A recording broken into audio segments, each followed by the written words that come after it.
उदारे चरितारं तु वसुदैव कुटुम्बकम्।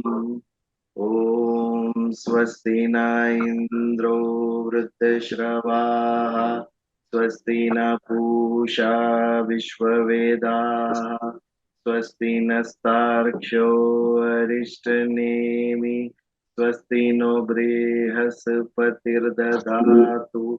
ओम शांति शांति शांति।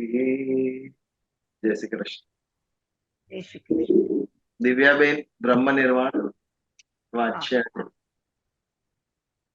ब्रह्म निर्वाण इदं तु ते गुह्यतमं प्रवक्ष्यामनसूयवे ज्ञानं विज्ञान सहितं यज्ञात्वा मोक्षये सुभात्। जो उन्होंने विपश्यना का जो कार्यक्रम अटेंड किया उसके अनुभव शेयर करेंगे। कुणाल भाई शुरू कीजिए आप। थोड़े इश्यूज हो रहे थे, थोड़े फोकस के, कंसंट्रेशन, मेमोरी, वो सब इश्यूज हो रहे थे काफी टाइम से। एज तो हो ही रही है, so I thought that I should do meditation. फिर मेरी योगा टीचर और मेरे जो होम्योपैथ डॉक्टर है दोनों ने भी सजेस्ट किया दैट हाँ मेडिटेशन कीजिए and Vipassana is a good place to go, तो वहाँ पे that should help you. So बाकी ज्यादा कोई जानकारी लिए या वहाँ पे एग्जैक्टली क्या होगा कैसे होगा बहुत ज्यादा जानकारी नहीं थी, बट मैंने सीधा एक एम्प्टी ब्लैंक माइंड के साथ डिसीजन ले लिया दैट ठीक है मैं वहाँ जाऊंगा and will see how it goes. The only thing that I knew is that वहाँ पे रात को खाना नहीं मिलता है और वहाँ पे मौन रखना पड़ता है। तो ये 10 दिन की शिविर है। एक दिन आप शाम को जाओ, 10 days be there, so 11 and then 12th day you are back, और उसमें से 10 दिन कोई बात नहीं करनी है। तो मुझे लगा हाँ ठीक है, बात करने की तो मेरी ऐसी भी थोड़ी कम आदत है, तो बात करने में प्रॉब्लम नहीं आएगी। लेकिन हाँ एसिडिटी का प्रॉब्लम है, तो शाम के टाइम पे अगर खाना नहीं मिलेगा तो उसके लिए मैं पूरी बैग भर के खाना वाना सब तैयारी करके लेके गया था कि वहां नहीं देंगे तो कुछ भी करके ये करेंगे। डॉक्टर से लेटर वेटर सब लेके गया था दैट हाँ इसको एसिडिटी है, खाना खाने की परमिशन अब दे देना। उतनी तैयारी के साथ मैं वहां चले गया था। जैसे रजिस्ट्रेशन किया तो सबसे पहले जो हाथ पे हम पूजा का धागा पहनते हैं वो पूजा का धागा उन्होंने रजिस्ट्रेशन पे कटवा दिया। बोला यहाँ पे 10 दिन के लिए आप भूल जाओ आप कोई रिलीजन से हो, कोई संप्रदाय से हो, या आपके कोई भी रूढ़ी रिवाज आप फॉलो कर रहे हो, कोई व्रत करते हो, सब चीज आप यहाँ भूल जाओ। 10 दिन के लिए यहाँ आप सिर्फ आपको एक ही जो जो धर्म है, एक मनुष्य के लिए जो धर्म होता है वो सिर्फ वो धर्म का पालन करना है। So no phones, no speaking, और जाते ही आपको 5 चीजों का शपथ लेनी होती है दैट आप पूरा डिसिप्लिन रखेंगे, मौन रखेंगे, और मौन यानी आर्य मौन जिसको नोबल साइलेंस कहते हैं। तो सिर्फ बात नहीं करनी है, उतना नहीं है, किसी से आई कांटेक्ट भी नहीं करना है, जेस्चर्स भी नहीं करना है। तो ऐसा नहीं कि वो मौन में है आप बात नहीं कर रहे हो, इशारे कर रहे हो। So that is called noble silence, आर्य मौन। तो आपको कोई कम्युनिकेशन, सिर्फ अगर कोई व्यवस्था की प्रॉब्लम है तो वॉलंटियर से, या वहाँ जो आचार्य, कोई डाउट है क्वेश्चन है तो आचार्य से आप बात कर सकते हो। उसके अलावा आपको बिल्कुल 10 दिनों तक बात नहीं करनी है। हाँ तो ये जो नियम थे, तो डिसिप्लिन पूरी मेंटेन करनी है, ब्रह्मचर्य मेंटेन करना है, बिल्कुल झूठ यानी आप किसी को एग्जाम्पल में भी आप कोई झूठ बात नहीं कर सकते हो, तो वो एक था। तो ये 5 चीजों की शपथ लेनी है कि आप इसमें से कोई इंटेलिजेंस नहीं करेंगे and whatever you do has to be 100% true. यानी अगर आपने बोल दिया है कि आप वहाँ रात को खाना नहीं खाएंगे तो आपकी बैग कोई चेक नहीं करेगा, लेकिन बैग में से भी आप एक बिस्किट निकाल के खा नहीं सकते हो। That is your self discipline, self control. ये एक आपको खुद से व्रत लेना है, और ये हम जो कर रहे हैं खुद के लिए कर रहे हैं, तो you are not doing it for anyone else. तो सबसे पहले वी अंडरस्टूड दैट विपश्यना क्या है। तो पहले तो पश्यना यानी देखना। तो Vipassana is looking differently, looking into one self. तो आप आपके भीतर देखते हो, आपके भीतर जो सच्चाई तक की तलाश करते हो, दैट इज विपश्यना। और ये बहुत एंशियंट साइंस था, बाद में it got lost in then 2500 साल पहले गौतम बुद्धा ने जो वापस सत्य की खोज में और लोगों को की मिजरीज और परेशानियों से उनको बाहर निकालने के लिए जो उन्होंने वापस उसी चीज को वापस खोज की थी, वो फॉलो करते हैं, दैट इज विपश्यना। तो उन्होंने he wanted to get the man out of different kinds of miseries. उन्होंने जो एक्सपीरियंस किया था, छोटा बच्चा, बूढ़ा आदमी, मौत, सो वो जो सीक्वेंस है, देन उन्होंने घर छोड़ा and he try to find out that ये लोगों को इसमें से हम कैसे सुख दुख में से और इतनी मिजरी में से कैसे बाहर निकाल सकते हैं। हमारे सांस हमारा मन वो प्रॉपर कनेक्टेड है। तो अगर आपको भीतर देखना है तो सांस को आपको ऑब्जर्व करना है, इसमें कंट्रोल नहीं करना है, हमको एक्सरसाइज नहीं कर रहे हैं। So what they are teaching is to just to observe breath. हमारा मन भटक जाता है, मन यहाँ भटकता है वहां भटकता है, फिर हम पकड़ के वापस उसको लाने की कोशिश करते हैं। तो मोस्ट ऑफ द टाइम मन भटका रहता है। और जब ये ट्राई करते हैं कि कोई वर्ड को पकड़ के हम वर्ड को लेके अगर ओम को लेके करें या कुछ हम राम को या शंकर को ओम नमः शिवाय करके करें तो फोकस कंसंट्रेशन बेटर रहता है। तो पूछा हमने आचार्य जी को कि ऐसा क्यों कि हमको सिर्फ ब्रेथ को ये करना है, हम क्यों कोई वर्ड यूज नहीं कर सकते। तो उनका ये था कि अगर आप ये ब्रेथ के साथ में अगर आप कोई भी वर्ड को लेके अगर आप करोगे, जैसे अगर आप हर ब्रेथ के साथ अगर आप ओम बोल रहे हो या किसी का नाम करते हो, तो धीरे धीरे क्या हो जाता है दैट आपका फोकस फिर वो ओम पे ज्यादा रहता है। यानी ब्रेथ है या नहीं है, आप ओम देखते हो या आप अगर शंकर भगवान को लेके करते हो या किसी को अल्लाह मियाँ को लेके करता है, तो फाइनली यू स्टार्ट विजुअलाइजिंग उसकी तस्वीर या शंकर। और बाद में आपको लगता है देखो हमको रियलाइजेशन हो गया, हमको तो ये करते करते हमको ये भगवान दिख गया वो दिख गया। तो the entire focus goes from breath to हम जिसके भी बारे में सोच रहे हैं। तो हमको किसी के बारे में सोचना नहीं है, हमको हमारा दिमाग भी सिर्फ ब्रेथ पे लगाना है और कोई ना शब्द का उच्चारण करना है ना किसी की तस्वीर हमको हमारे आंखों में लानी है। तो हम जब हमारे ब्रेथ का निरीक्षण करेंगे तो वो करते करते ही हम हमारे मन पे कंट्रोल ला पाते हैं। और स्टार्टिंग में तो अगर हम 1 घंटे के लिए अगर मेडिटेशन में बैठे हैं तो 1 घंटे में से कम 40 से 50 मिनट तो अपना मन भटकता है। तो मन भी कैसे भटकता है, अगर मन ने कुछ यहाँ का सोचा वहां सोचा, अगर यही चीज अगर हम कोई आदमी अगर उस तरह से बात करता है, अगर हम देखते हैं ना तो लगेगा कि क्या पागल आदमी है, कभी यहाँ की बात कर रहा है कभी वहां की बात कर रहा है। लेकिन अगर हम बाद में हम अपना खुद का मन अगर टटोले कि मन ने किस तरह से रिएक्ट किया, कभी पहले की बात सडनली कभी पास्ट में जाते हैं फ्यूचर में जाते हैं, इसकी बात इसका सोचते सोचते हम दूसरे का करते हैं, तो बिल्कुल हमको रियलाइज होता है कि मन अपना कितना पागल है, कितना पागलपन चल रहा है अपने मन में। और हम जो करने बैठे हैं वो हमको ना सोचता हम ना करते हैं और बलता ही करते रहते हैं। So this teaches us to live in the moment. You just have to observe your breath. So like a third person दृष्टा के हिसाब से आपको ब्रेथ कि मेरी सांस कैसे चल रही है, इसको आनापान बोलते हैं। तो ये आनापान पहले 3 दिनों तक हमको सिर्फ आनापान करना है। So you only observe your breath for 3 days। आपका लेफ्ट नॉस्ट्रिल से हो रहा है, राइट नॉस्ट्रिल से हो रहा है, दोनों से हो रहा है। सो यू लर्न टू ये ब्रेथ पे ऑब्जर्वेशन और माइंड पे कंट्रोल। धीरे धीरे फिर माइंड जैसे दूसरा तीसरा चौथा दिन आता है तो अपना डिस्ट्रैक्शन थोड़ा कम हो जाता है जब हम ये कंट्रोल करना सीखते हैं। और ये करते करते हम जो ब्रेथ को ऑब्जर्व करते हैं, then they tell us to follow the sensations. जैसे हमारे मन में कुछ भी ये हम सोच विचार करते हैं या जैसे ख्याल आते हैं ना, तो वैसे हमारे सेंसेशंस भी होते हैं। देखिए कभी हमको बहुत खुशी होती है तो हमारे बॉडी पे अलग टाइप के वाइब्रेशन होते हैं, गुस्सा भी होता है तो हमारे बॉडी पे अलग टाइप के पूरे सेंसेशंस हो जाते हैं। तो सोचते सोचते किस तरह के वाइब्रेशंस आते हैं वो सिर्फ हमको स्टार्टिंग में ट्राइंगुलर इतनी एरिया में वाइब्रेशंस को सेंस करना है। और धीरे धीरे जैसे अपना चौथा पांचवा दिन होता है तो वैसे वाइब्रेशंस पूरे बॉडी में हमको रियलाइज करने हैं। तो ये वाइब्रेशंस क्यों रियलाइज करते हैं, बिकॉज हमारे वाइब्रेशंस हमारे हर थॉट से कनेक्टेड है।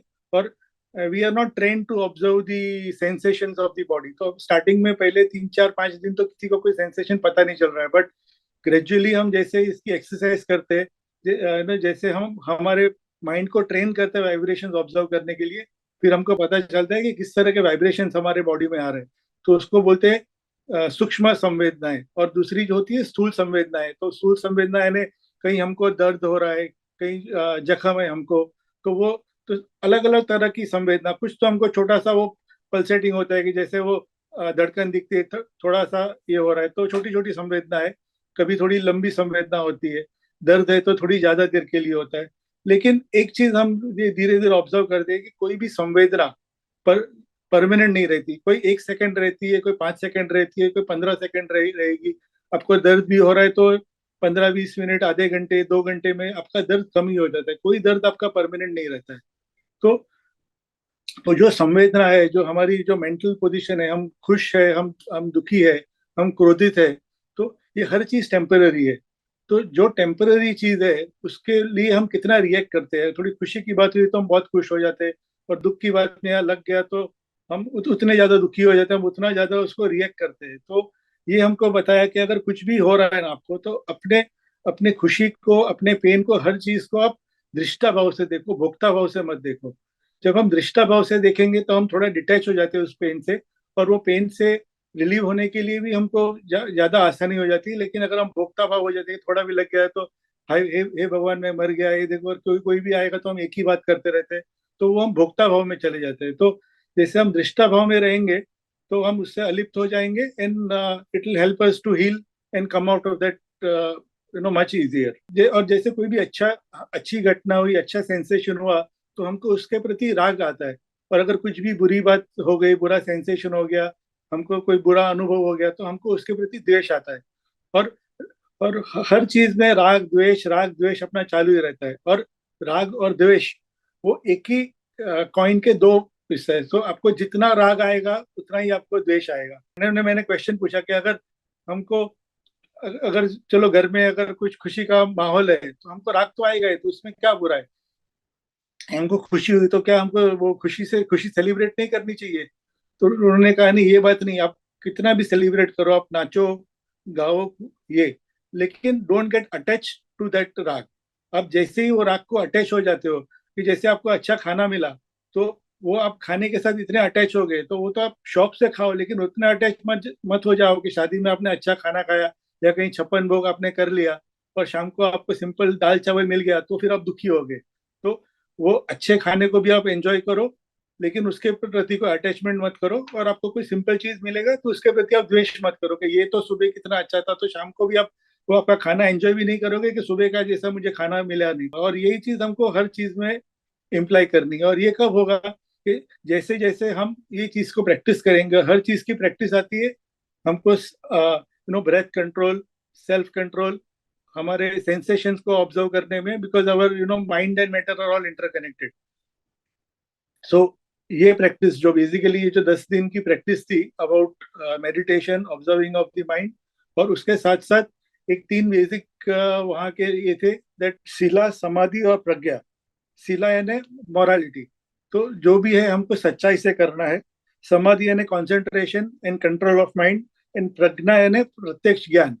तो जैसे हम कुछ भी हमको हमारा धर्म सिखाता है, हम कोई सत्संग प्रवचन करते हैं, तो यूजुअली हम हमारे माइंड लेवल पे हम ये बातें होती है। तो यहाँ भी जो जो सिखाते हैं, इट इज अबाउट, उसको प्रज्ञा बोलते हैं, यानी प्रत्यक्ष ज्ञान। तो जो हम वहाँ पे सीख रहे हैं वो 10 दिन हम वहाँ पे फॉलो इम्प्लीमेंट करते हैं, दैट अगर ठीक है माइंड का बैलेंस बनाए रखना है तो हम उसको किस तरह से इम्प्लीमेंट करेंगे। वो वो हर हर बात को वहाँ इम्प्लीमेंटेशन लेवल तक लेके जाते हैं, इसीलिए उसको प्रज्ञा बोलते हैं, प्रत्यक्ष ज्ञान। ये बोलते हैं कि सांस देखते देखते सत्य हमें दिख जाए, और सत्य देखते देखते परम सत्य दिख जाए। तो यानी छोटी सी चीज ब्रेथ कंट्रोल से it can lead to an entire change of our mind and lifestyle. और यही दैट खुशी और इसमें हमको समता बनाए रखनी है। तो सुख में जो ना नाचिए, दुख में जो ना रोए, सब में समता बनी रहे, तो जीवन मंगल होए। और मेरे मेरे लिए भी ये जो जो विपश्यना थी, यानी मेडिटेशन सीखने के लिए, वो तो अभी ठीक है, वहां से थियरी सीख के आए 10 दिन, और अभी प्रैक्टिकली करना है। But for me this was at many levels, because जिस तरह का काम में हम लगे हुए हैं, तो कांस्टेंट यूज ऑफ मोबाइल, यानी अगर हम 6 घंटा 8 घंटा सो रहे हैं, तो बाकी के अपने 16 घंटे में से 14 घंटा हम मोबाइल पे रहते हैं। तो यहाँ कंप्लीटली मोबाइल बंद करके, तो हम कैसे अपना वर्क का डेलीगेशन करके हम ये जिम्मेदारी में से बाहर निकल के ये किसी को हम हैंड ओवर करते, जैसे हम बेटन हैंड ओवर करते, तो 12 दिन का प्लानिंग करके मोबाइल बंद करके पूरा बिजनेस हैंड ओवर करके जाना, ये ये भी एक बहुत बड़ी विपश्यना है, बहुत बड़ा internal looking into one self, will power develop करना है। और वहां पे यानी सुबह 4 बजे उठना, 4:30 बजे से जो ध्यान होता है, 4:30 से 6:30 ध्यान करना है, 6:30 बजे नाश्ता मिलेगा, फिर 8 बजे से वापस 8 से 11 तक ध्यान करना है, 11 बजे लंच मिल जाता है, शाम को 5 बजे नाश्ते में सिर्फ कुरमुरा और केला मिलेगा एक या दो, रात को कुछ खाना नहीं है। तो एसिडिटी में से उस तरह के लाइफस्टाइल को अडॉप्ट करके बॉडी को इतना बड़ा चैलेंज करके how how you overcome that. तो वो भी एक बहुत बड़ी मन में वीकनेस थी कि मैं वो कैसे वो कर पाऊंगा नहीं कर पाऊंगा। लेकिन at the end of 11th day मैं इतना खुशी से मैं गुरुजी को बोल पाया कि आपने जो बोला कि कुछ नहीं खाना है, सिर्फ मैंने उतने परमिशन ली कि रात को सोते वक्त यानी रात को 9 बजे एक गिलास मुझे ठंडा दूध आप दे दो तो मेरी एसिडिटी में कोई प्रॉब्लम नहीं आएगा, बाकी सब कंट्रोल कर लेंगे। तो वो एक गिलास दूध रात को पी के मैंने वो मेरे पूरे जो 10 दिन के खाने जितना सामान था वो बैग को खोलने की भी जरूरत नहीं पड़ी, and I could overcome that entire period of 10 days। मेरा लोअर बैक का मेजर प्रॉब्लम है, तो इन्हें कुछ भी होगा, कुछ करना होगा तो नहीं अरे मेरा ये बैक प्रॉब्लम है मैं कैसे कर पाऊंगा, मेरा वो प्रॉब्लम है कैसे कर पाऊंगा। लेकिन वहां जाके विल पावर से ठीक है, 2 एक्स्ट्रा गद्दे हमने मैंने लिए, थोड़ा हाइट वाला चेयर लिया, लेकिन वो सब करके हर सेशन मैंने अटेंड किया और वो कंप्लीट किया। दूसरा एक वहां पे डिसिप्लिन था दैट दिन में 3 घंटा आपको अनुष्ठान में बैठना है, यानी आपको बिल्कुल मूवमेंट नहीं करनी है। यानी स्टार्टिंग में जो था कि 1 घंटा अगर आप बैठे हो तो एक आध दो बार आप कुछ बॉडी मूवमेंट करो, but towards the end of the this तो दिन में तीनों 3 घंटा मैं सुखासन में अगर बैठ रहा था तो मैं बिल्कुल पैर खोल नहीं रहा था। मैक्सिमम जो बोलते थे कि ठीक है आपको लगे तो उंगली आप हिला लो या पैर की उंगली हिलाओ, लेकिन पैर खोलो मत। तो जो आदमी 10 मिनट 15 मिनट एक जगह पे नहीं टिक पा रहा था वो वो वो रोज 3 घंटे तो कंप्लीट अनुष्ठान में मैं बैठ पा रहा था। और हमेशा से घर में फैमिली के साथ जो रहे थे तो कभी अकेले रहने की आदत नहीं थी। वहाँ वहाँ झाड़ू पोछा खुद करना है और एक भिक्षु की लाइफ जीनी है, बिकॉज वहाँ कोई पैसा लेते नहीं है वो लोग, और किसी ने डोनेशन दिया है उनके डोनेशन पे आप वहाँ पूरा 12 दिन रहते हो, फिर बाद में आपको ठीक लगे तो आप वहाँ पे जो पैसा देना है वो दो, वहाँ आपका अहम तोड़ो और आप भिक्षु की लाइफ जियो, सिंपल खाना खाओ। तो एक डोनेशन देने से भी एक अहम टूटता है और दूसरे के डोनेशन पे 12 दिन जीने से भी अहम टूटता है। कभी अकेला रहा नहीं था, तो 4-5 दिन में रात को अकेला जाना सोना, खुद का बेड बनाना, एक लोनलीनेस, स्टार्टिंग में 1-2 दिन लगता है कि सॉलिट्यूड है, उसके बाद लोनलीनेस लगता है। तो छठे दिन के बाद तो आई स्टार्टेड हेलुसिनेटिंग, तो बहुत अपसेट हो गया था। वहां जाके वॉलंटियर से बात किया कि ऐसा ऐसा हो रहा है, उसको बताने गया तो मेरी मुंह से आवाज भी नहीं निकल रही थी। फिर थोड़ा 15-20 मिनट बात करके आई फेल्ट बेटर, 2-3 घंटे नींद नहीं है, नेक्स्ट डे थोड़ा अपसेट रहा, बट अभी मुझे कॉन्फिडेंस आ गया कि ठीक है अभी अगर 10-12 दिन भी मुझे अगर रहना पड़ेगा तो मैं रह पाऊंगा। तो ये छोटी छोटी चीजें जो ओवरकम करना है ना, ये मेरे लिए बहुत बड़ी विपश्यना थी, जो where I could look into myself and improve on lot of aspects. अब आगे मैं कितना वापस इसी को कंटिन्यू करके प्रैक्टिस कर पाऊंगा उस पे बाकी जो अटेनमेंट होना है that B free from miseries, तो वो तो प्रैक्टिस से ही आएगा। तो यही मुझे शेयर करना था, not just the rules of Vipassana but my own experience about being there. Thank you.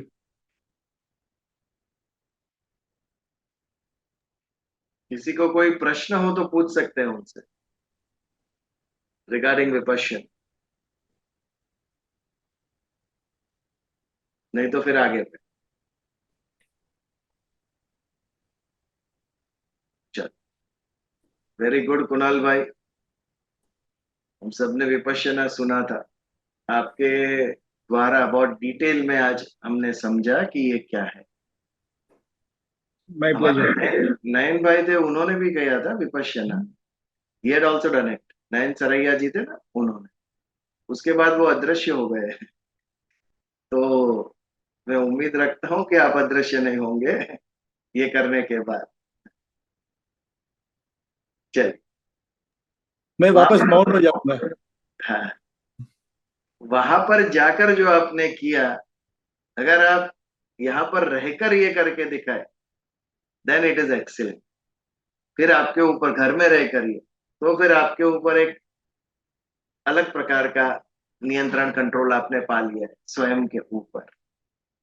अलग वही जाकर रहना थोड़ा इजी है, बट बीच हाँ में I know। रहकर करना अत्यंत तो डिफिकल्ट है। वही कोशिश करना है that some kind of discipline, भले मौन और ये सब तो नहीं होगा लेकिन फोन बंद करके अगर ध्यान में बैठ सके मॉर्निंग इवनिंग रेगुलरली तो भी एक बहुत बड़ा अचीवमेंट होगा। और प्लस इसको कांस्टेंट प्रैक्टिस करने से मन कंट्रोल, और मन को अगर कंट्रोल कर पाए तो बहुत सारी चीजें आगे आसान हो जाएगी हमको। तो बस बस, यही तो सीखना है।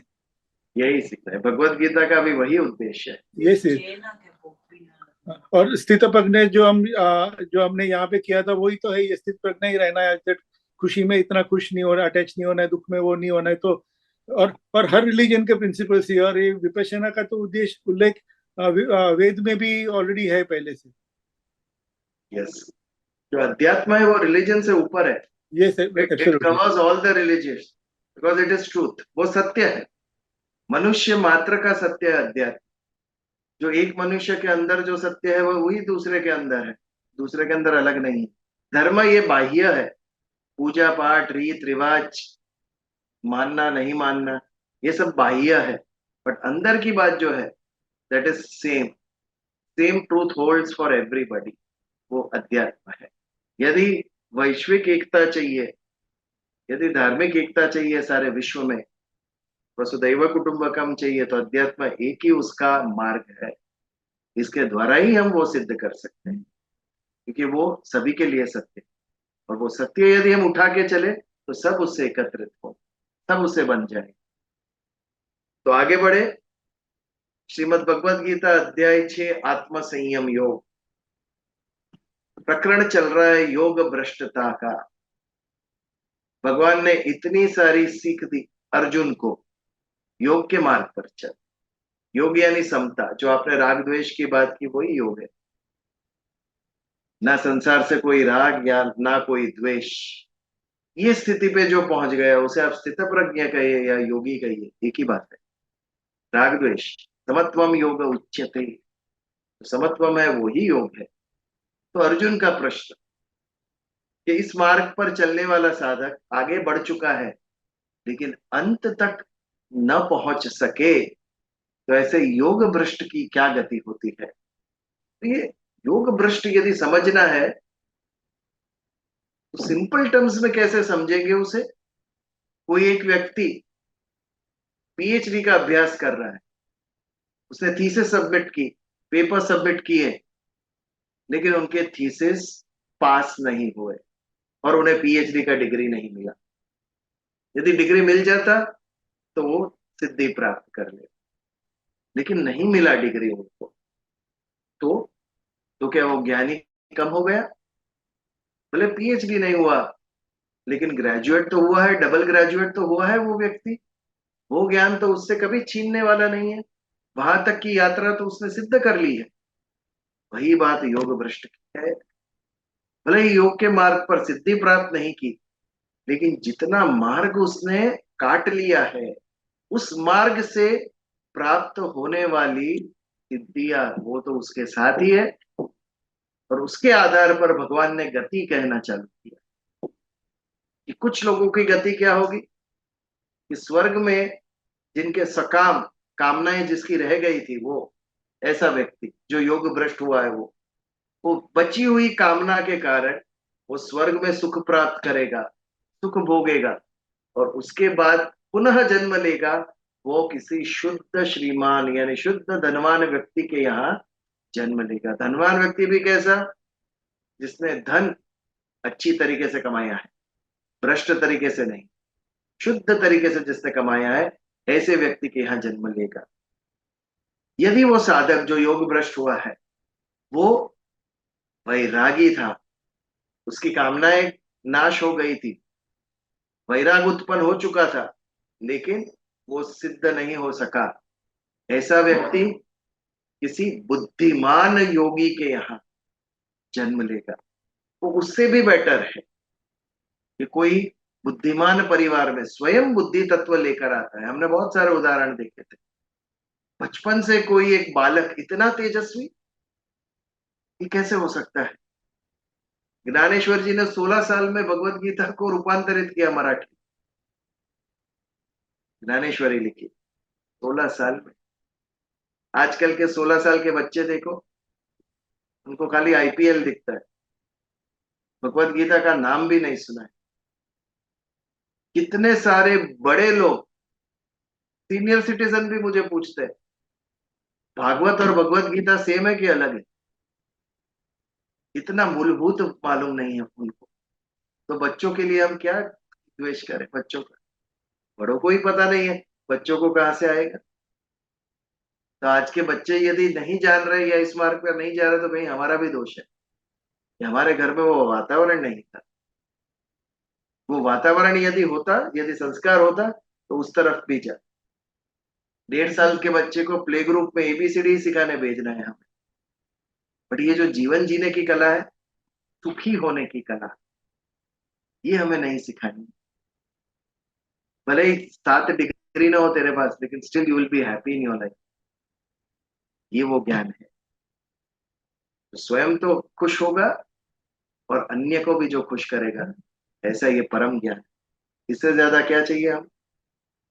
धन संपत्ति मान सम्मान, ये आनंद की कोई गारंटी नहीं है कि ये होने से हम खुश है जीवन में। तो झोपड़े में रहने वाला भी कभी कभी हमसे ज्यादा खुश हो सकता है। It is all state of mind. हम जीवन को कैसे लेते हैं, परिस्थिति को कैसे समझते हैं, लोगों का रिएक्ट, लोगों के वर्तन का, वाणी का हम पे क्या रिएक्शन होता है, इसके ऊपर से सिद्ध होगा कि हम कितने जीवन में सुखी होंगे, कितने खुश होंगे। तो ये जो योग भ्रष्ट है, वो बुद्धिमान योग लोगों के यहाँ जन्म लेगा, जो वैरागी साधक था, जिसकी वासनाएं कम हो गई, ऐसा वैरागी। और फिर बुद्धिमान के यहाँ लेकर वो करेगा क्या? ये जो पूर्व जन्म की संपत्ति है, पूर्व जन्म का ज्ञान है, जो उसे योग साधना के द्वारा मिला था, उस ज्ञान को लेकर जब वो दूसरा जन्म लेता है, तब उस ज्ञान को साधन बनाता है। वो जो संपत्ति ज्ञान की लेकर आया है, वो उस संपत्ति को साधन बनाकर इस जन्म में वो उससे ऊंची यात्रा सिद्ध करता है। क्योंकि ऑलरेडी ग्रेजुएट तो हो चुका था पिछले जन्म में, वो ज्ञान तो लेकर आया है उसके साथ, वहां से ही आगे बढ़ना है उसे। इसके लिए हमारे यहाँ इतने सारे चाइल्ड प्रोडिजी। ध्रुव को 6 महीने में भगवान का साक्षात्कार हुआ। क्यों 6 महीने में हो गया? पिछले 99 जन्म से वो साधना कर रहा था, इसके लिए इस जन्म में 6 महीने में भगवान का साक्षात्कार हुआ। जन्मांतर का ही। ज्ञानेश्वर जी इतनी छोटी उम्र में इतनी बड़े आध्यात्मिक रचनाएं करते गए, क्योंकि पिछले जन्म का वो लेकर आए थे उसके लिए। तो हमें भी खुश होना है। हमारा भी मन यदि भगवत गीता में लगता है, यदि अध्यात्म में लगता है, धर्म में लगता है, तो हम भी पिछले जन्म के कुछ सात्विक संस्कार लेकर आए हैं हमारे अंदर। इसके लिए इस विषय के प्रति भगवान ने एक रुझान रखा, एक आकर्षण रखा। इसके कारण हमें ये विषय पसंद आता है और उसमें हमारा मन लगता है। कहीं वो जो सात्विक भाव हम लेकर आए हैं, वो हमें इस मार्ग से जुड़े रखता है। हमें भी इसके लिए खुश होने की जरूरत है। तो ऐसा व्यक्ति तत्र तम बुद्धि संयोगम लभते पौरदेहिकम। पौरदेहिकम यानी पूर्व के जो देह के संस्कार है, वो लेकर जो आता है, बुद्धि संयोग, बुद्धि से जो उसको ज्ञान प्राप्त हुआ, वो यतते च ततो भूयः, यत्न करता है उस ज्ञान का, उस बुद्धि संयोग का। संसिद्धो कुरुनंदन, हे कुरुनंदन अर्जुन, उस ज्ञान से वो सिद्धि प्राप्त करता है इस जन्म में, पिछले जन्म का ज्ञान लेकर। ये था हमारा 43वां श्लोक, जिसके ऊपर हमने पिछली बार विचार किया। आगे बढ़ते हैं 44वें श्लोक पर। अब जन्म तो मिल गया, एक को मिला ज्ञानियों के यहाँ, योगियों के यहाँ, एक को मिला शुद्ध धनवानों के यहाँ, जिन्होंने शुद्ध तरीके से अपनी संपत्ति उपार्जित की है। ऐसे लोगों के यहाँ जन्म मिल गया। जन्म मिल जाने के बाद दोनों की क्या अवस्था होगी? जन्म मिल जाने के बाद वो क्या करेंगे, इस विषय में भगवान बताते हैं। 44वां श्लोक।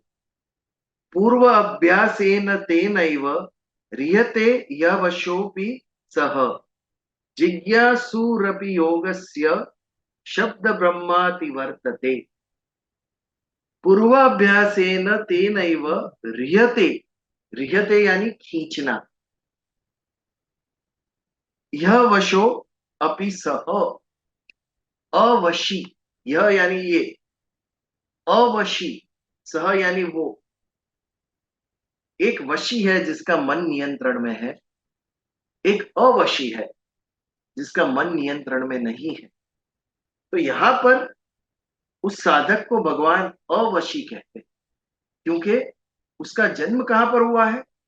उसका जन्म हुआ है उस परिवार में कि जहां साधन संपत्ति की कोई कमी नहीं। तो जैसे पूर्व जन्म का वो संस्कार लेके आया है, वैसे ही इस जन्म का जो उसको परिवार मिला, इस जन्म में जो उसको मित्र मिले, इस जन्म में जो उसको गुरु मिले, इस जन्म में जो उसको वातावरण मिला, उसका असर नहीं होगा उसके ऊपर? ये सभी चीजों का एक कैरेक्टर के ऊपर असर होता है। जैसे कुणाल जी ने कहा था शब्द शीला, शीला नहीं है, इट्स शील। शील यानी आपका चरित्र, आपका कैरेक्टर कैसे बनता है, उसके ऊपर किन किन चीजों की असर होती है।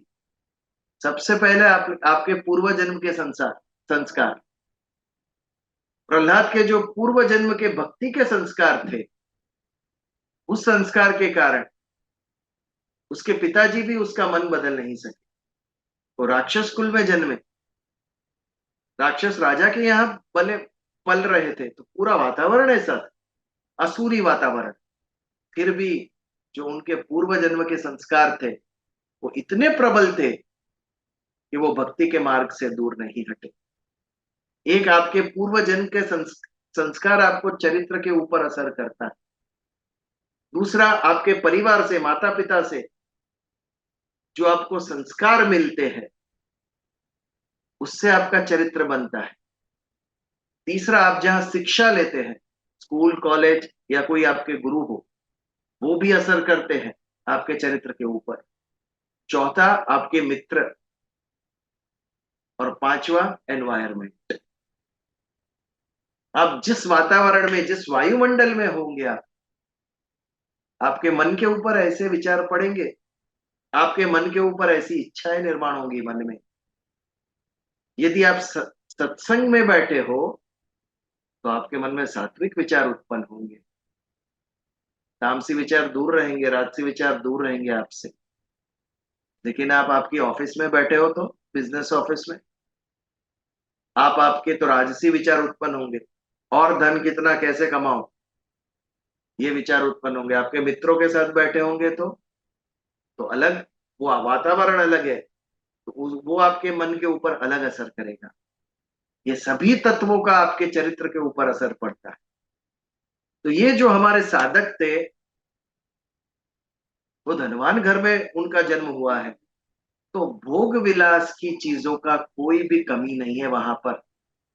बचपन से साधन संपन्न है, तो क्या इनका भोगी बनने की शक्यता नहीं है ऐसे चरित्र के ऊपर? पूरी शक्यता है कि वो जीवन में विलासी भोगी बन जाए। लेकिन उनके पूर्व जन्म के जो संस्कार थे, जो ऑलरेडी उन्होंने सिद्ध कर चुके थे, वो उसे किस तरफ खींचते हैं? वो उसे परमात्मा की तरफ खींचेंगे, वो उसे धर्म की तरफ, ईश्वर की तरफ खींचेंगे। ये बात, पूर्वाभ्यासेन तेनैव ह्रियते यो अवशी अपि सः। भले ही इस जन्म में वो अवशी है, वो विलास सभी साधन उत्पन्न है, खाना पीना, एंजॉय करना, ऐश करना, लेकिन फिर भी मन के अंदर,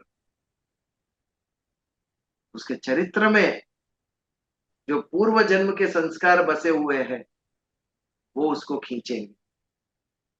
हमारे भारत की परंपरा रही है, यहाँ पर कितने डाकुए संत बन चुके हैं। ये कैसे संभव हुआ? संस्कार से, परिवार से, वातावरण।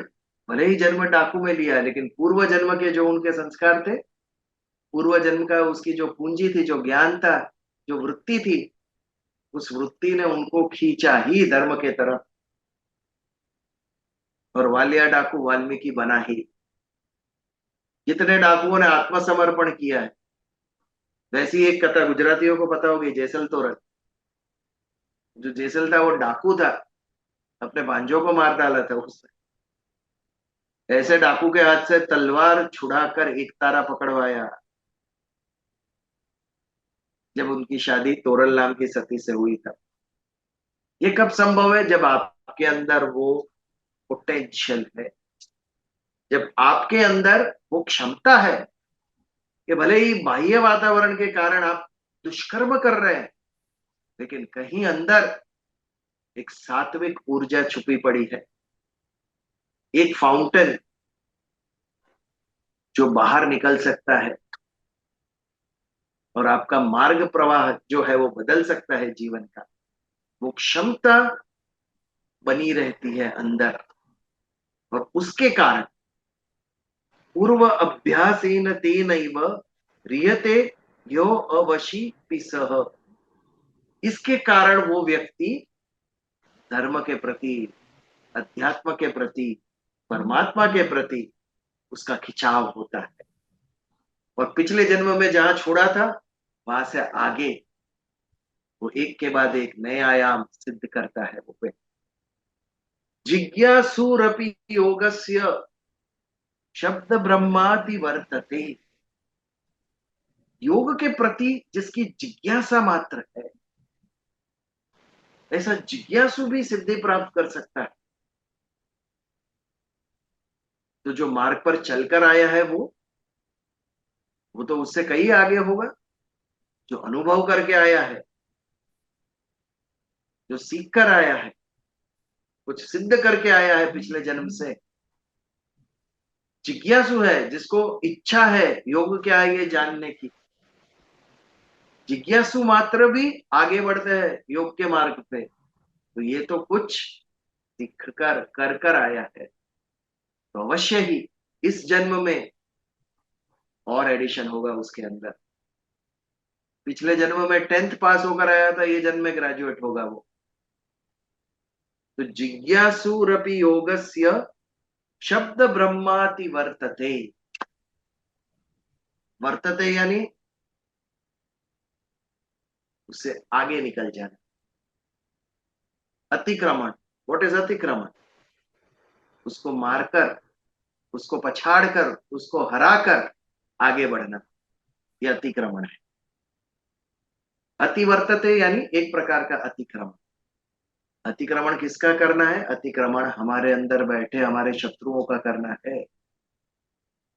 राग, द्वेष, लोभ, मोह, अहंकार, ईर्ष्या, ये सब जो हमारे अंदर बैठे हुए हैं, इसका अतिक्रमण करना है। इसे पीछे छोड़कर जीवन में आगे निकलना है। शब्द ब्रह्मा तिवर्तते। ये शब्द ब्रह्म क्या है? वेद को ब्रह्म भी कहा गया है। और वेद यानी, वद यानी बोलना। जो बोलने के द्वारा यानी सुनने से जो हमें प्राप्त हुए वो वेद। ये ब्रह्म का शब्द है, ईश्वर का शब्द है वेद। और वेद के अंदर हमने कई बार इस पर कहा है, उत्तर मीमांसा और पूर्व मीमांसा एक सकाम यज्ञ भी कहे गए हैं, कि जो इस जन्म में या आने वाले जन्म में जिसे सुख भोग की इच्छा है, वो मिलने के लिए जो हम करते हैं वो सकाम कर्म जो वेदों में कहे गए हैं। हमें अच्छा स्वास्थ्य प्राप्त हो, ये सकाम प्रार्थना है। हमें बड़ा घर प्राप्त हो, बेटे को अच्छी बहू मिले बेटे को अच्छा पति मिले, ये सब सकाम कामना। और इसके लिए 7 सोमवार का व्रत करो तो पार्वती जैसा पति मिलेगा आपको भी। उसके लिए जो आप व्रत उपवास मंदिर में जाते हैं, कभी कभी हनुमान जी को तेल चढ़ाते हैं, शिव जी को जल चढ़ाते हैं, ये सब जिसे हम पूजा कहते हैं वो हमारे सकाम कर्म है। एक ये पार्ट है जो जिसके लाभ हमें इसी जन्म में चाहिए। दूसरा पार्ट है जिसके लाभ इस जन्म में तो मिले, लेकिन आने वाले जन्म में मिले उसके लिए यज्ञ करवा दूंगा मैं। 7 जन्म तक यही पति मिले उसके लिए व्रत करेंगे हम। अगले जन्मों को भी हम नहीं छोड़ते। कितनी कामना है, ये जन्म में तो मिले, अगले 7 जन्म में मिलना है। और इसके बीच का जो काल है वो हमें स्वर्ग में बिताना है, अन्य कहीं नहीं। स्वर्ग का सुख भी हमें चखना है। एक जन्म से दूसरे जन्म में लूं, उसके बीच का जो काल है वो स्वर्ग में बिताना है मुझे। भगवान तथास्तु कहते हैं, दयालु है। माता पिता यही चाहेंगे ना कि उनके बच्चों को सभी सुख प्राप्त हो। भगवान भी वही चाहते हैं, ये मेरे ही बच्चे हैं, उनकी जो कामना है, इच्छा है, वो मिले उनको। तो इसके लिए सकाम कर्म, यज्ञ, वेद, उपवास, तपस्या, ये सब जो कुछ न कुछ पाने के लिए करते हैं वो भी वेदों में कहा गया है। और भगवान के कुछ बच्चे जो अनन्य भक्ति, अनन्य बुद्धि लेकर आए हैं, जो ये दलदल है, सुख का दलदल, उसमें उतर गए तो फिर आदत पड़ गई, गाड़ी की आदत लग गई, तो अब ट्रेन में नहीं चलेगा, बस में नहीं जमेगा, भले 2 घंटा लगे लेकिन कार में ही ट्रैवल कर। ये दलदल में फंस गए हम वो। यदि ये होता है तो सकाम जीवन हम जीते ही जाएंगे, पुनः पुनः जन्म लेते ही जाएंगे। लेकिन कुछ बुद्धिमताम, कुछ स्पेशल बच्चे भगवान के, जो भक्ति लेकर आए, विशिष्ट बुद्धि लेकर आए, उनके लिए अध्यात्म ज्ञान, ये भी वेदों ने दिया। भगवत गीता, उपनिषद, जो हमें मुक्ति दिलाने वाला ज्ञान।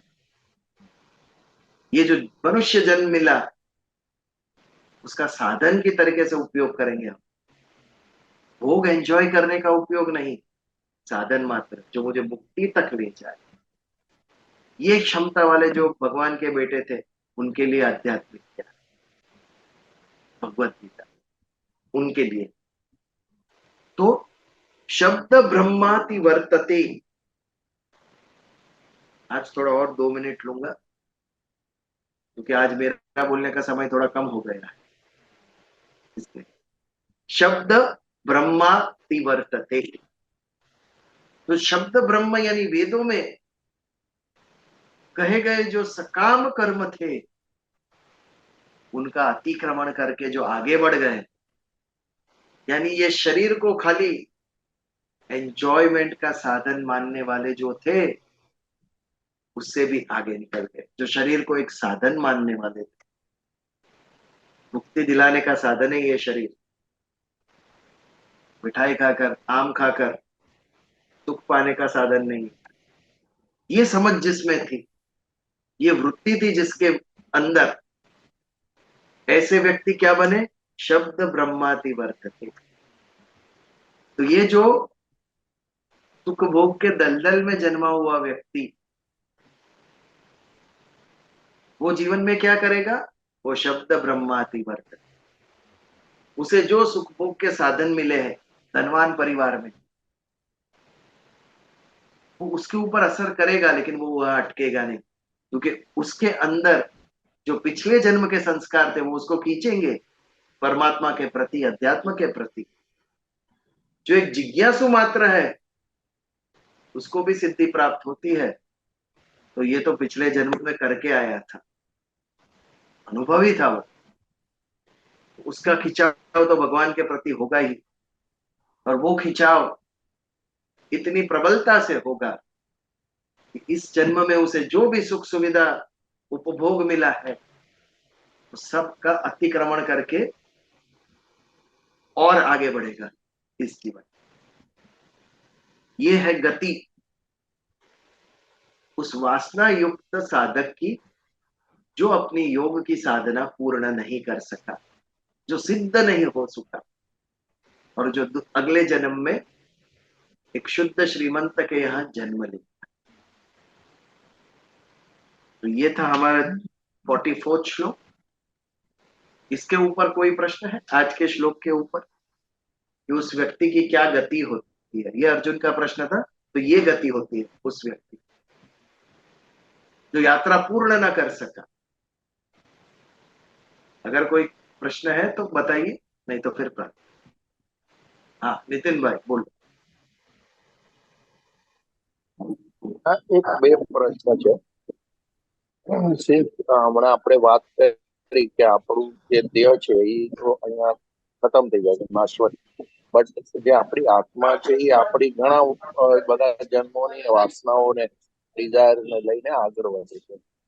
તો એક પ્રશ્ન મારો vote there is a very paradoxical thought that I was thinking about this for some days. પણ આજે આ ટોપિક આવ્યું છે કે આત્માને આપણે ઓળખવાનો પ્રયત્ન કરતા રહીએ છીએ અને સેમ કે આજે આત્માને આપણે ઓળખવું બહુ જ મુશ્કેલ છે. આત્મ સાક્ષાત્કાર whatever call it as. તો આત્મા એક જ વસ્તુ છે જે કોન્સ્ટન્ટલી આટલા બધા જન્મોથી આપણી સાથે ને સાથે છે, તે છતાં આપણે અને આપણા ગુણ દોષ લઈને જે ટ્રાવેલ થઈ છે, still why it is very difficult even today to એને ઓળખવાનો પ્રયત્ન આપણે ખૂબ કરીએ, જે બી કરીએ સાધના, મેડિટેશન, whatever, તો એને ઓળખવો બહુ મુશ્કેલ થાય છે. એક પ્રશ્ન. બીજો, જે અત્યારે શબ્દ બ્રહ્મનું તમે સમજાવી, you can explain to me. હવે અત્યારે રામાયણ કે આપણે શ્રીમદ ભાગવત કે વાંચીએ, એની અંદર લક્ષ્મણજીને શબ્દ બ્રહ્મનો અવતાર, શબ્દ બ્રહ્મનું પ્રતીક છે અને રામ ભગવાન જે છે એ પરબ્રહ્મ છે. તે જ રીતે બલરામ જે શબ્દ બ્રહ્મ છે અને કૃષ્ણ ભગવાન પરબ્રહ્મ છે. અને એમાં એવું લખેલું છે કે શબ્દ બ્રહ્મ ને પરબ્રહ્મ માયાની સાથે સાથે જ અવતાર લે છે, એના વગર લેતા નથી. તો આ શબ્દ બ્રહ્મ ની I am enable to understand it very clearly. What do we mean by this શબ્દ બ્રહ્મ? પરબ્રહ્મ આપણે કહીએ કે પરમાત્મા છે, પરમ તત્વ છે, ભગવાન છે. પણ શબ્દ બ્રહ્મ એટલે વોટ ડઝ વેન ધે સે લક્ષ્મણ શબ્દ બ્રહ્મનું પ્રતીક છે? બે તત્વ છે ને, એક આપણું શરીર જે સંસારથી જોડાયેલું છે, ઓકે, સંસારથી મળ્યું છે, એ શબ્દ બ્રહ્મ. અને એક છે આપણો આત્મા જે પરમાત્માથી જોડાયેલું છે, એ પરબ્રહ્મ. સીતાજી કે હું राम કાંઈ નથી કરતા, બધું હું કરું છું. What does she mean? उसका अर्थ ये है कि राम की जो शक्ति है वो मैं हूं. हम जो भी कार्य करते हैं, हमारे अंदर ऊर्जा, एनर्जी है, शक्ति है, उसी से करते हैं ना. तो राम की शक्ति सीता, वैसे ही कृष्ण ने जब जन्म लिया तो उन्होंने माया को अपने अधीन किया, माया से सारा संसार निर्माण किया. ये माया जो है वो संसार का जड़ तत्व का प्रतीक है. सीता जी है वो शक्ति का प्रतीक है. जो सांसारिक हमारा कार्य होता है वो इससे होता है. ये है जड़ तत्व. तो शब्द ब्रह्म वो जड़ तत्व, पर ब्रह्म वो चैतन्य तत्व. और जैसे ये आत्मा और शरीर साथ में ही आते हैं, वैसे जड़ तत्व और चैतन्य तत्व, पर ब्रह्म और शब्द ब्रह्म, ये दोनों भी साथ में. इसके लिए बलराम, कृष्ण के साथ बलराम आए, राम के साथ लक्ष्मण. दे गो टुगेदर. और पहली बात जो आपने की इसके बारे में, आत्मा शरीर धारण करता है. आत्मा, व्हाट एग्जैक्टली यू आस्क? आपने एग्जैक्टली क्या पूछा था? मैंने ये पूछा कि क्यों आत्मा जो है हमारी अमर है और वो हमारे इस जन्म के जो वासनाएं हमारी रह गई है या व्हाटएवर है वो लेके, यही हम बोलते हैं कि हमारे संस्कार अच्छे और डिजायर जो रह गए हैं वो लेके आगे ट्रैवल करती है. तो इस तरह से कई ग्रंथों में भी हम ये पढ़ते हैं कि जैसे हम भगवान से अलग हो चुके हैं, આપણે વિકુટા પડી ગયા છીએ, પણ આપણે પરમાત્માનો જ અંશ છીએ. પણ પરમાત્માને આપણા બધા જન્મનો ખ્યાલ છે, પણ આપણને આપણા પાછલા જન્મનો ખ્યાલ નથી. હવે આત્મા તત્વ જન્મો જન્મથી આપણી સાથે ટ્રાવેલ કરી રહી છે, આપણા ગુણ દોષને લઈને, સંસ્કારોને, વાસનાઓને લઈને. તો બી આજે અગર જો હમણાં હું મેડિટેશન કરું કે ગમે એ પ્રયત્ન કરું તો એ આત્મા તત્વને ઓળખવો બહુ જ કઠિન અથવા ઇમ્પોસિબલ જેવું જણાય છે. તો તો મારા હિસાબે it is a very paradoxical thing. Okay, હા બોલો. ઇટ્સ અ પેરેડ I find it very paradoxical કે સમવન આજે એવું વ્યક્તિ હોય કે ભાઈ એક વ્યક્તિ આપણી સાથે જન્મની દોસ્તી હોય ને આપણે કહીએ કે આને ઓળખવો બહુ મુશ્કેલ છે, આ ઓળખાતો નથી જન્મથી. તો એવી રીતે આત્મા આપણી સાથે ને સાથે હર જન્મમાં આપણા સંસ્કારોને લઈને આપણી સાથે ટ્રાવેલ કરે છે. તો why is it so that nature is been made that way કે આત્માને ઓળખવો, આત્મા સાક્ષાત્કાર કરવો એ બહુ હાઈ લેવલની વાત છે. And it's not a common man's. If you say કે આત્મા આપણી સાથે ને સાથે છે, ધેટ મીન્સ આપણે એટલે કોણ? જો આપણી સાથે આત્મા છે તો આપણે અલગ છીએ ને આત્મા અલગ છે. ધેટ મીન્સ આત્મા ઇઝ સમથિંગ એલ્સ, આપણે સમથિંગ એલ્સ છે. ઇટ્સ નોટ ધેટ આપણે જ આત્મા છે. આપણે જ આત્મા આપણું છીએ. શરીર સમથિંગ એલ્સ છે. એક્ઝેક્ટલી. આપણે આપણી સેલ્ફને કેમ નથી જોઈ શકતા? કારણ કે એ જોવાનો વિષય નથી. આંખથી દ્વારા જે તમે જોઈ શકો એ આંખોનો વિષય. બરાબર છે. આત્મા ઇઝ મચ મોર સૂક્ષ્મ. એ આત્માને તમે Exactly. આંખ વડે નહીં જોઈ શકો, તમે કાન વડે નહીં સાંભળી શકો, જીભ વડે એનો સ્વાદ નહીં લઈ શકો, કારણ કે એ તત્વ અતિ સૂક્ષ્મ છે ને આપણી જડ આંખો દ્વારા તમે એને જોઈ કે સાંભળી શકતા નથી. તો આ જે તત્વ છે, જે હું છું, એની કેવળ અનુભૂતિ થઈ શકે સ્વયં દ્વારા. સ્વયંની અનુભૂતિ, જેમ આપણી આંખથી આપણે આખું વિશ્વ જોઈએ છે ને આપણી આંખોને પણ આપણી આંખ દ્વારા જ આપણે જોઈએ છીએ, એ રીતે સ્વયં દ્વારા સ્વયંની અનુભૂતિ. પણ આ સ્વયં દ્વારા સ્વયંની અનુભૂતિ કેમ નથી થતી? કારણ કે એની ઉપર અવિદ્યાના આવરણ ચડે. આ જે અવિદ્યા છે, વોટ ઇઝ અવિદ્યા? સંસાર સત્ય છે અને બ્રહ્મ મિથ્ય છે. કારણ કે સંસાર દેખાય છે, સંસાર ઇન્દ્રિયોનો વિષય છે. આંખ દ્વારા વૃક્ષ દેખાય છે, કાન દ્વારા તમારી ભાષા સંભળાય છે મને, એટલે આપણે એને સત્ય સમજીએ છીએ. આ જે અવિદ્યાનું આવરણ છે એ આપણને આત્માની અનુભૂતિ કરાવવા દેતું નથી. તો અવિદ્યાનું આવરણ જાય કેવી રીતે? એના માટે જ્ઞાન માર્ગ, ધ્યાન માર્ગ, વિપશ્યના, તમે જે પણ કહો, યોગ માર્ગ, આ બધા આપણને સહાયક થાય છે. શેમાં? અવિદ્યાનું આવરણ હટાવવામાં. અવિદ્યાનું આવરણ એટલે અજ્ઞાન, કે આ સત્ય છે ને આ મિથ્યા છે. એ જે આવરણ ચડેલું છે એ આપણને અનુભૂતિ કરવા નથી દેતું. ધ મોમેન્ટ એ આવરણ હટે એની મેળે આત્મા પ્રકાશ થાય. અને જેવો એ આત્મા પ્રકાશ થાય એટલે તરત સેકન્ડ શું અનુભૂતિ થાય? પરમ તત્વનો પ્રકાશ આપણને પ્રાપ્ત થાય. કારણ કે બંને કનેક્ટેડ છે. એક મળે એટલે સીધું બીજાની સાથેનું કનેક્શન આપણને દેખાય. એક તમે પડદો હટાવો એટલે તરત શ્રીનાથજીના દર્શન થાય. તમે કર્મ શું કર્યું? પડદો હટાવવાનું, પણ એનું ફળ શું મળ્યું? શ્રીનાથજીના દર્શન. એ જ રીતે આત્મા પરથી જેવો પડદો હટાવ્યો, આત્મા દર્શન થયું, ને આત્મા જેનો અંશ છે પરમાત્માનું પણ દર્શન થયું. આ વસ્તુ છે. તો જે અવિદ્યાના આવરણો, તમે એને અવિદ્યા, જો આત્માના લક્ષી હોય તો એને અવિદ્યા કહેવાય, પણ સંસારની દ્રષ્ટિથી એને માયા. આ બંને અસત છે, અવિદ્યા અને માયા.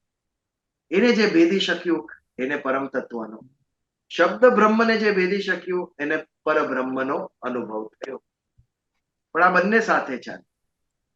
રામને સીતા ચાલે સાથે, લક્ષ્મણને રામ સાથે ચાલે, કૃષ્ણને બલરામ સાથે ચાલે. એ પ્રતીક છે ને, સંસારનું પ્રતીક છે કે આત્માને શરીરે સાથે જ ચાલે. જેવું આત્મ તત્વ ગયું કે શરીર ખંડ, એનો નાશ આવી. But it's a very rare thing to happen. I mean, if you ask me, કે whom I know કે જેને આત્મ સાક્ષાત્કાર થયો હોય, તો nearest I can think of is Swami Vivekananda. એના ગુરુને યાદ કરો, Paramahamsa. He was more eligible for it. I mean, what I mean to say is the closest that I can think of is Swami Vivekananda, of course, Ramakrishna Paraman. But otherwise, last so many years, if you think કે કોઈને આત્મા સાક્ષાત્કાર થયો હોય, એવું આપણે જાણતા હોય એવી કોઈ વ્યક્તિ, તો we can't really દૂર દૂર સુધી Yes, કોઈ દેખાતું નથી. because So it's not a very We are Because just because we don't know something, it doesn't mean it doesn't exist. exactly, and I'm not saying it is not existing. I'm No, trying to इसमें understand कि हाँ, अगर so जो it आत्मा is तत्व the हमारे साथ material. जन्मों जन्मों से नहीं बराबर है. मेरा प्रश्न ये है कि समझ रहा मान हूँ. लो किसी व्यक्ति के साथ आप वर्षों से आपका मिलन है, उसके साथ चलते जा रहे हो और उसको पहचानना बहुत डिफिकल्ट है, तो वो मेरा प्रश्न था एक्चुअली. वो रेनकोट हम पहन के स्वयं जो को बोलता है, स्वयं को ही पहचानने के प्रयास में हमारा वो एक्चुअली आपके साथ चल रहा है, वो ब्लैक रेनकोट पहन के चल रहा है ना, आपको मालूम ही नहीं है कौन चल रहा है मेरे साथ. Exactly. ये बात है. मटेरियल एनर्जी ने उसको कवर किया हुआ है. मटेरियल एनर्जी बिना ये जो ऊर्जा और है जिसको आत्मा ये है, जो वो कम मटेरियल होना एनर्जी कब में से शुरू ढकी हुआ? है. इंडस्ट्रियल रेवोल्यूशन से. It changed our lifestyle. हम इतने मटीरियलिस्ट हो गए, औद्योगिक क्रांति हुई उससे. और दूसरा, हमने शिक्षण व्यवस्था बदल कर दी. 2 साल के बच्चे को हम स्कूल भेज देते. इन विषयों से कौन जुड़ा हुआ है आज के दिन में?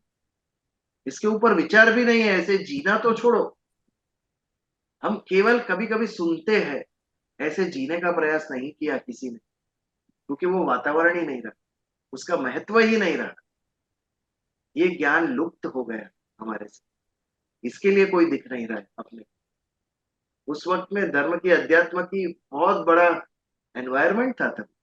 There is this book which is very interesting, the autobiography of a yogi, Paramanand Yoganand की. I'm sure नितिन भाई शायद आपने भी पढ़ी होगी. वेस्ट में बहुत काम किया था परमानंद योगी ने.